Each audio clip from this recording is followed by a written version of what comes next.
We had gado-gado, soto rawon. We had tempeh mendoan. I loved it. It's got that nutty flavor. It's not like tofu that is mushy. It's got a firmness. And it's been available here in the United States for quite a while. Sebagai sumber protein non-hewani, pamor tempe semakin naik di Amerika Serikat, terutama di kota-kota besar seperti Washington DC. Tidak hanya bagi konsumen vegetarian, tapi warga AS secara umum. Cukup mudah mendapatkan tempe di supermarket dan di sejumlah restoran, seperti Artarini Indonesian di Maryland. Kayak kemarin itu kita ada acara di Library of Congress. Saya bikin nasi dengan orek tempe gitu. Mereka suka banget gitu loh. Kalau saya bilang itu kan menu kampung ya, maksudnya menu tradisional gitu kan. Tapi ternyata responnya positif. Walau pengusaha restoran Indonesia seperti Arta masih mengandalkan tempe buatan lokal, peluang memasarkan produk tempe Indonesia di Amerika semakin terbuka. Inilah yang dibidik Azaki Food International di Bogor, yang sejak tahun 2021 mengekspor tempe ke berbagai negara, termasuk AS. Untuk produksi tempe ekspornya, Azaki menggunakan kedelai dari Amerika Serikat. Ketika kedelai di pasaran itu tersedia, otomatis kita pakai kedelai lokal. Tetapi ketika ketersediaan kedelai di pasaran itu tidak tersedia yang lokal, ya otomatis kita pakai yang impor. Seperti itu. Jadi lebih kepada ketersediaannya. Mungkin 50-60% kedelai impor dari Amerika yang masuk ke Indonesia itu digunakan untuk tempe.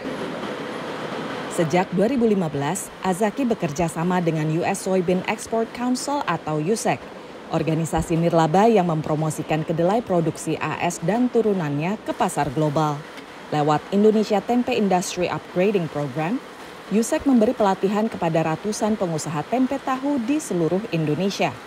Kita educate pengrajin tahu tempe untuk adopt better hygiene practice, misalnya jangan menggunakan drum bekas untuk merebus kedelai. Yuk gunakan drum stainless steel. Jangan menggunakan injak kaki untuk mengupas kulit kedelai. Gunakan mesin, gitu ya. Kami tidak terlalu fokus di awal untuk ke marketing side.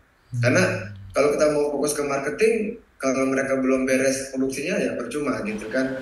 Gitu. Dan Azaki inilah yang muncul sebagai champion di mana mereka sangat serius untuk berbenah gitu, sehingga kita lebih arahkan Azaki untuk misalnya ke branding, marketing, packaging gitu. Lalu mereka boleh ikut pameran, ekspor ke luar negeri. Nah, ini adalah ruang produksi kering pemirsa, di mana kedelai yang sudah matang ditiriskan lalu juga dipak. Nah, setiap bulannya PT Azaki Food International memproduksi sekitar 60 ton tempe yang 70% diantaranya disalurkan ke Jepang, sementara sisanya diekspor ke berbagai negara seperti Korea, Taiwan, dan juga tentunya Amerika Serikat.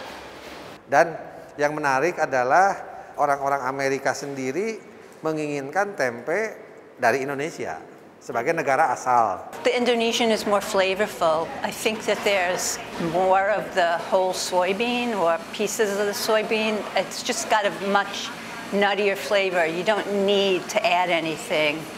Kini Azaki bekerja sama dengan pihak ketiga dalam distribusi ke Amerika Serikat sambil menjajaki peluang lebih besar. Menurut Future Market Insights, nilai penjualan bersih tempe di Amerika Serikat tahun 2023 mencapai 4,2 miliar dolar dan terus berkembang.